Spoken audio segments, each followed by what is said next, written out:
Tuning in for change. Hi, you're here with me, Juliette Bryant, on Kindsound Radio. And today we're talking about transformative health, creating the new Eden. Wow, what a subject, Juliet. It sounds fascinating. Creating the new Eden. Wow, transformative health indeed. So when we look at this, what I'm really looking into at the moment is we've been handed our notice in our house. We've got 6 months notice, so I'm very, very grateful for that. But what this has done is it's brought up a lot of issues. It's brought up, what do we want from life? Where are we going? You know, things that we've been questioning beforehand and thinking about. But unless you're given that kind of push, sometimes these things just stay in your mind. They just stay in that thought process and you don't take action because maybe it's a bit too daunting to take action. I'm sure some of you have felt that about things before and the universe has given you that nudge and you've been able to actualize and create the reality that you want. So when we look at our intentions, our reality, what do we want? This is a really good time when things are pushed on you to stop and reflect and go, okay, so what is it that I want in my life? What do I want to bring into my reality? Absolutely, Juliet. And when people are listening to this broadcast, as we are recording, it's an exciting time because in October 2020, we have a full moon at the start of the month and a full moon at the end of the month. So right in the middle, the new moon, opportunities for us to sow seeds and put some ideas out there on creating Eden. So for me, it always starts with, first of all, thinking about what do I want to create in my life? What energy do I want? What do I want to feel like? Because quite often, and I do this myself, we get caught up in the detail. Well, how's it going to look? How's it going to work? And that isn't the important part. So I love creating vision boards. You get a piece of cardboard or a cork board and you think about how do you want to feel? What do you want to bring into your life? What is that end goal? And you focus on that, not on how do we get there. So for me, in this moment in time, what do I want to focus on? Well, I want to focus on having land where I can grow. We've been doing it in our garden as much as we can. We don't have a massive garden. My husband is very creative and has been layering and stacking, and that's brilliant. But to take it to the next level of really being able to create a space where we have medicinal herbs growing for both culinary use and for making actual medicines that we can use to support our health and the wider community around us. I think this is such an important part for me of my vision, is that space where people can come from all walks of life to connect with the earth and to learn how to go back to skills that we used to have all the time, like making rosehip syrup, making elderberry syrup, making a tincture, making natural cough medicines, things like this, which we used to all know. Our grandparents used to pass it down to us, but that's been forgotten. Absolutely, Juliet, and I think an important part of Eden is, of course, the food that we eat. And today I had a wonderful time creating, well, a little bit of paradise, a little bit of Eden. My mum and dad live near to us, and as we've got to pack down our garden in preparation for moving on, as Juliet said, I've created lots of layers in the garden here. We've got a slope back garden, very steep slope. So I've created lots of raised beds. So we've got to put it all back to as it was. So I'm creating a sequence of fruit trees. You do it in a cordon. You often had this in stately homes. So it's going to be a little bit of Kew Gardens for my mum and dad in their back garden. Going to be absolutely fantastic.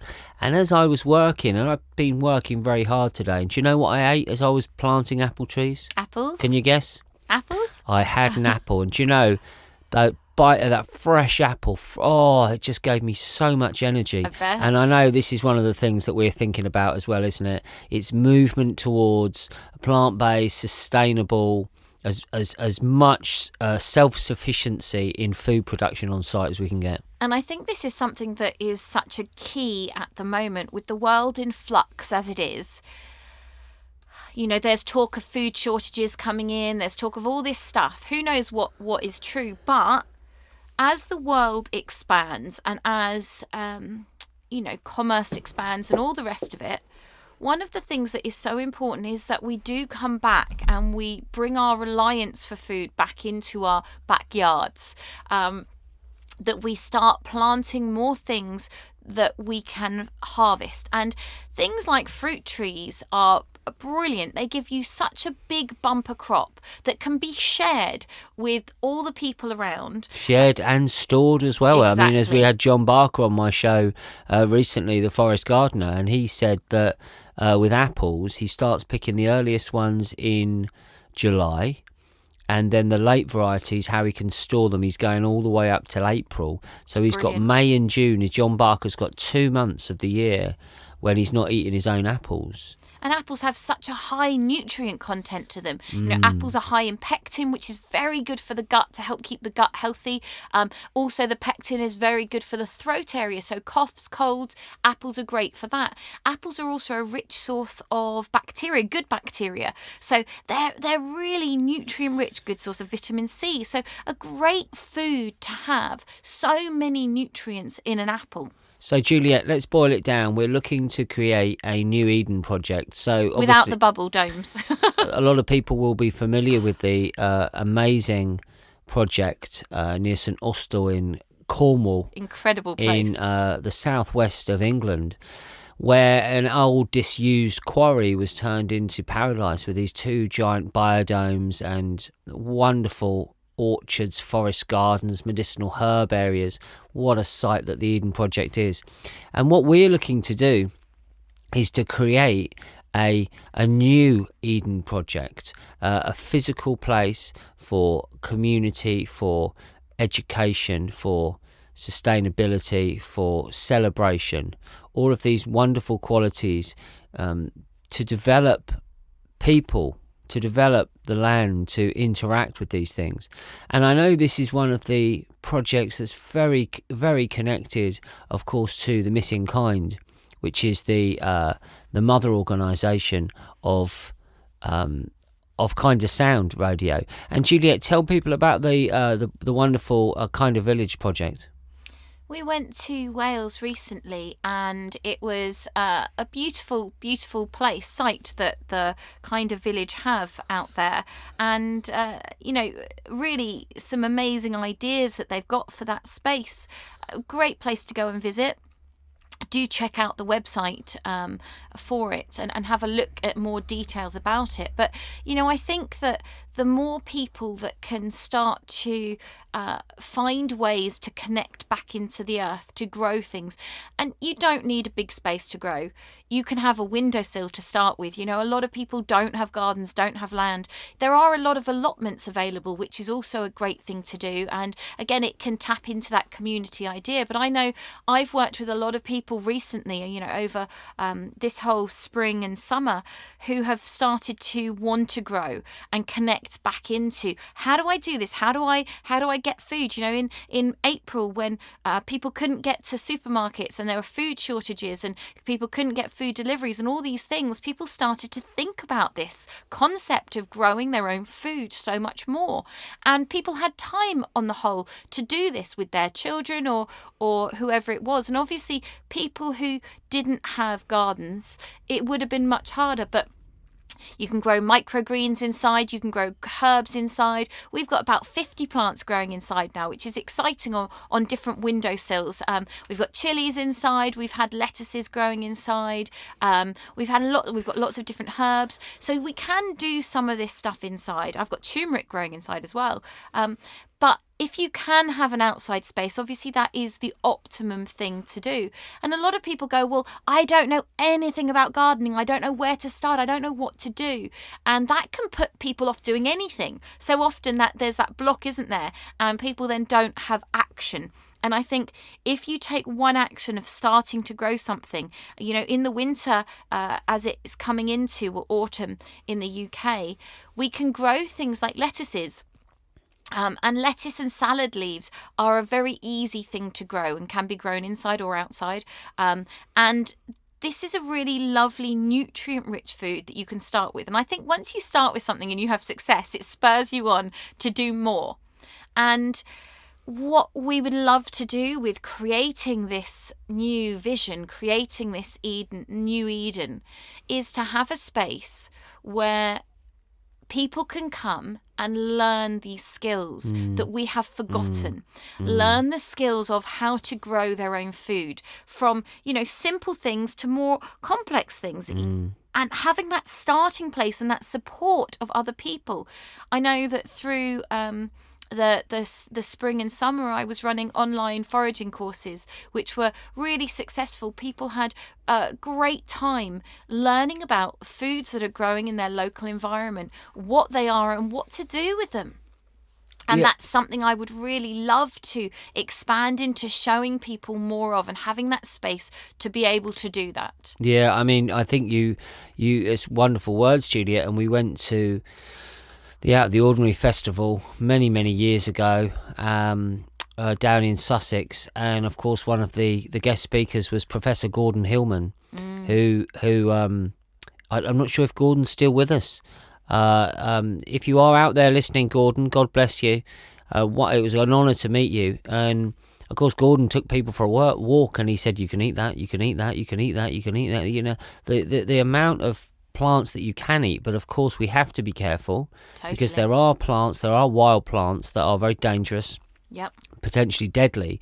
So knowledge is so important, and I think there's such a great vision of yours there, Juliette, to have an educational centre, to have a New Eden where people could learn how to grow food, if it's indoors, if it's like sprouting, if it's microgreens, if they've got a little back garden, if it's allotment, if it's on a bigger scale. They can learn from real experts how to do this. They can also learn about the wild foods, the knowledge of wild foods, and then of course what to do with these foods, how to make them into foods and how to make them into medicines. And I mean, certainly, Julia, I think you're probably certainly the leading person in the world that I'd want to spend time with doing.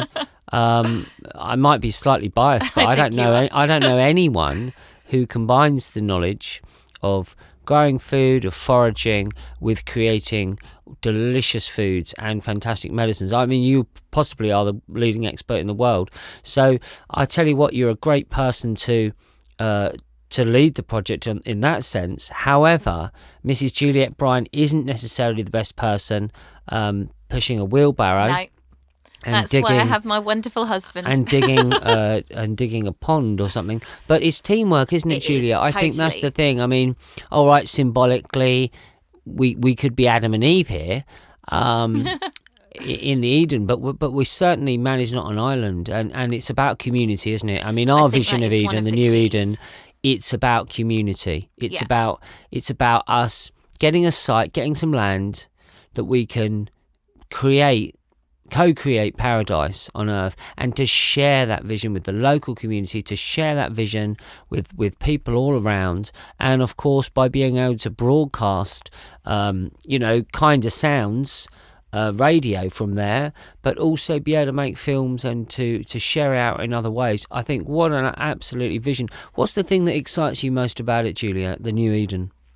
I think for me it's just that greater connection with the earth. So one of the things that through my work has expanded more and more, and is my deepest joy, is having time with the earth and having time showing people and guiding people into that connection. It's when you see someone send you a message of their first elderberry syrup that they've made, or their first tincture, or that they've managed to find something in their local environment to make a tea that's really helped them.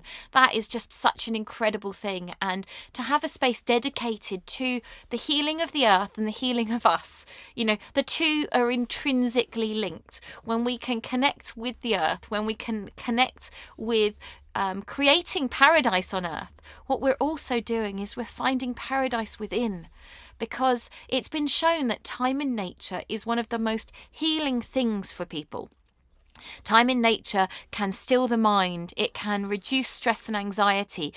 Being out in nature, you get the vitamin D, you're getting fresh air, you're moving your body, so you're getting exercise. All these amazing things are happening. You're getting dirt on your hands, which is good bacteria to go in to form your immune system. So it's a myriad of amazing things coming into the body when we start to work with the earth, let alone the energetic connection. We are energetic beings. We have an electromagnetic field, and that electromagnetic field needs to be plugged in and recharged. And how it does that is through being on the earth, not being on concrete, not being under strip lights, not being in any of these things, but actually being on the earth. It's like we plug ourselves back in and recharge. I mean, how many of you out there have had that experience where you've been exhausted and you've taken your shoes off, put your feet on the ground and gone, and you can feel your being just sighing, breathing deeply and replenishing?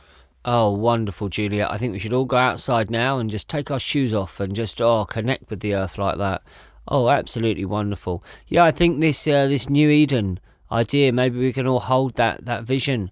I really hope we can connect it into the missing kind as well, and the wonderful work that Hugh and the team are doing all over the world. And of course, we are a global radio station, global community radio here on Kindsound. And that's the thing I think that is so important, that this isn't just something that happens in one location. This happens across the world. Everyone creates these templates of their own versions of the Eden Project. We rewild the land back into its desired use, which is growing of trees and plants, but we can choose those ones that are crop bearing, that have that medicinal purpose to them as well.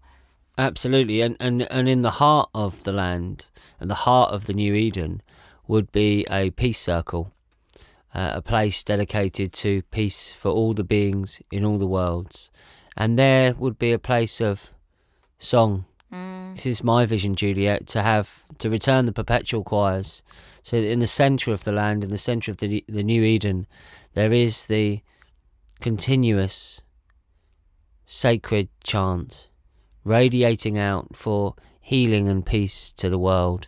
So as a vision, I'd really like everyone just to take a moment just to tune into. It used to happen in Britain and all over the world. And of course, we visited one of the most successful of these Eden projects in India, Auroville. And of course, we've got people listening to Kindsound all around the world. Maybe you've got projects in your countries as well. Juliet, can you tell people about when we visited Auroville, what it is? So Auroville is an amazing community in South India, which was the vision of Saint Aurobindo, and it was really created for him by one of his companions, the mother. And when we got there, what a place! It really sparked something in me when I saw it, because it was large. It wasn't on a small scale, it was a really large scale. It's designed to be a city, isn't it? I think there's currently, maybe there's about 10,000 people there.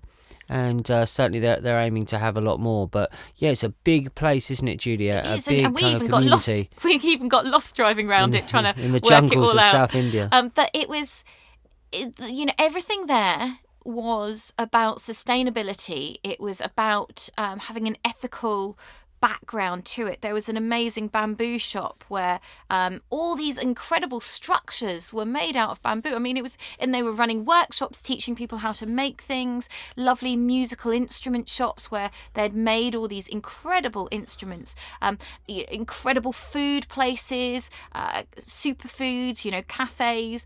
It was just remarkable. And what was so incredible about this land is when you see the history of it, it was desert-like, and it had been totally regenerated into lush green area with great irrigation systems. They had solar cooking going on, really advanced environmentally friendly tools for people. And at the heart of it was a deep spiritual connection, and this incredible golden dome space, which was a Golden meditation space for peace and reflection. So you had pulsing through the whole area this deeper connection, this deeper understanding. And what was remarkable about this area as well is that they worked with all of the local people living there, and really brought them into the project. So it wasn't just someone coming in and taking over the area. It was really working with what was there and the people that were there and consulting them to create what is, paradise. Obviously, there are issues, and there always will be with communities on such a large scale, but it's being managed in such an incredible way. And it was somewhere where I felt very drawn to living, really, really did. But I think we need to create these things in our native spaces where we are from, and we need to all be looking at this. How can we create this on whatever scale it is? How can we create these spaces of community, of connection? Because that's what is going awry and has been for a while in the world.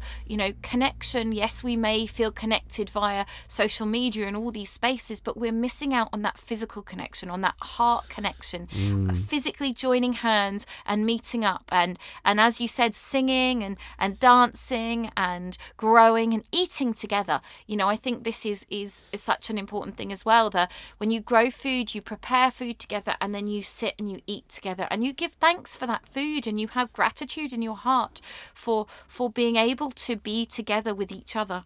Well, it certainly does sound like an image of Eden. Juliette, I remember you spoke there about how the land was really decimated by the occupation of the French. It's near Pondicherry in India, which was owned by the French, and before that the British, and they just destroyed the land really. And you're talking about a place that's very, very hot, South India, but then with the monsoon that comes, and so it's quite a challenging environment. And do you remember we went to the forest garden where they'd spent 40 years regenerating the soil just through plants? So they grew a type of plant, and then that was able to survive, and they used that to create mulch, and then they could grow other plants, and then they used that, and it went on, and it was just the most incredible food and medicinal forests, and the enterprise there, Julia. I think there was so much creativity, wasn't there? It wasn't just people sitting around meditating. It was it was action you had being that, taken, but you also had a wonderful, incredible organic creativity. I mean, what an absolute vision, and I think that's part of it, isn't it? It's integrating with the local environment, with the global environment, but also being very anchored in the heart there. And one of the systems that they have in Oroville is that there's no ownership of property, so that if people want to live there, they have to go there for a while and, be on the vibration of it. But then if they built a house, they could live in the house, but they didn't own the house. And it gave the community a way to grow and to really establish itself. And it's like you say, Juliette, in terms of manifestation, we don't need to know every step along the way, but if we hold that vision and we trust and we take that step, then we can just keep moving on, can't we? So what's the next to manifest it, Juliette? What do we need to do?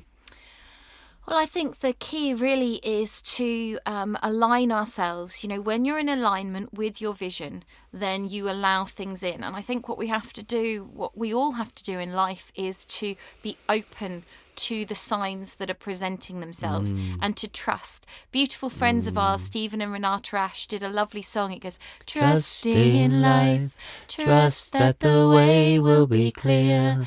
Trusting in life, trust that the way will be clear. And I think that is such an important thing, that we trust in the process. And, we all have our wobbles, don't we? We have our moments when we don't trust and we go, oh God, how is this going to happen? I've got 3 children, one doing GCSEs, they're all at different stages. How's it all going to work out? Get the violins out, everyone. Yeah. But it's that thing, isn't it? We all go through this because we have to. We're human beings, and we can't always be up and positive and trusting. But it's about bringing yourself back into that alignment of going, I don't know how it's going to work out. I don't know the minutiae of it all. But what I'm going to do is I'm going to put this in place, and every day I'm going to take a step towards sustainability. Every day I'm going to do something to move forward with the vision, to move forward with anchoring it into reality. And I think one of the things that's key with this is not getting myopic, tunnel visioned in how and what you want it to look like, because we can make plans, can't we? And the universe can have totally other plans for us. So I think if we open up, sometimes the things we want come in different ways, but it's the same end result. So we have to be open to those possibilities and open to the it's the flow of synchronicity, life. synchronicity, isn't it, that Yeah. James Redfield talked about, and before that Carl Jung, the meaningful coincidences. I mean, even how we got involved in Kindsound. It was my birthday, and I had a party, and a friend of ours, John Bradley, what a man. A lovely man. Gonna bring friend. He's starting radio show. And that was when I met Hugh. Hugh turned up, who's the founder of Kindsound and the Missing Kind charity. Great guy. Lovely guy. And what really, a vision to be able to put it all together and yeah, to I mean, be creating this. there's so many things going on under this to try and create a kinder world, and I think that's certainly an idea of it, isn't it, Juliette? You mentioned that word there, sustainability, and I know it's a bit of a trigger word for some people because it's kind of almost a code for the Green New Deal and, you know, the 2030 agenda and all of this. But I think that if we talk about it in terms of living lightly on the earth. Yeah, I think sustainability is such an important issue that we all need to be looking at, because we do take a lot of resources from the earth. We do take constantly from the earth, and we need to look at, you know, for me, sustainability is about having a cycle, so it's not all take. If we're in a relationship with anyone, if it's one-sided and one person is always taking, that relationship will quite quickly come to an end because it's not sustainable. We have to have the flow, the give and take in any relationship, and we are in relationship with the earth. The earth is holding us and supporting us. I wonder if there's a better word we could think of. Maybe the Kindsound listeners could to come up with something for us, rather than using that word sustainability, because what you said there was so beautiful about having that balance between the give and take. For me, that conjures up such a nicer feeling and a nicer image, and it just makes so much sense. It's like the soil, isn't it? We've given so much fertility to the soil here. I mean, Juliette, can you just, in terms of creating an Eden and creating a healthy soil to grow our plants in, can you tell the listeners what we've done here? So we've done quite a few things. So we compost all our food, which is turned into, obviously, compost, which feeds the soil, which creates rich, fertile soil. But not only that, what we do is we put mineral rock dust onto the soil, which again puts those nutrients in. And then we have another process that we do to feed the plants and the soil, where we create our own fertilizers made from nettles, comfrey, urine, and menstrual blood. So this is quite a potion there. I mean, this isn't a breakfast show, is it? It's Sunday not, lunch. Don't worry, it's after Sunday lunch. You've had your Sunday lunch, but I tell you what, the plants love it. They do, and it's what used to be done. We used to use plants. We used to use these human excrements as well for fertilizing the soil. It doesn't just have to be animal excrements, but obviously we need to do this in a process that is hygienic. We don't want to be going and digging up lots of poo. Well, the story about John Bradley, Juliette, is that John Bradley, of course, when we were travelling the world, we spent a few months with John, didn't we? We certainly did. And I built a compost toilet in John's garden, in his back garden there, that was a compost heap and a compost toilet. It was a brilliant toilet. And there's a video of us on YouTube making that on the World Healing Project YouTube channel. Yeah, WHP Wellbeing. Of us making the compost toilet and talking about all the things that go into it and how to compost your food and other materials, the whole process. And 5 years on, he's grown prize-winning potatoes. He's got amazing vegetables in there, doesn't he? And herbs. Absolutely. Well, Juliette, we've shared some wonderful things about the New Eden today.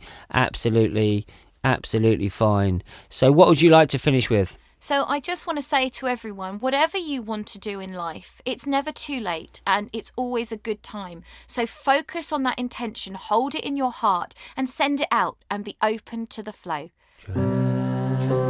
Transformative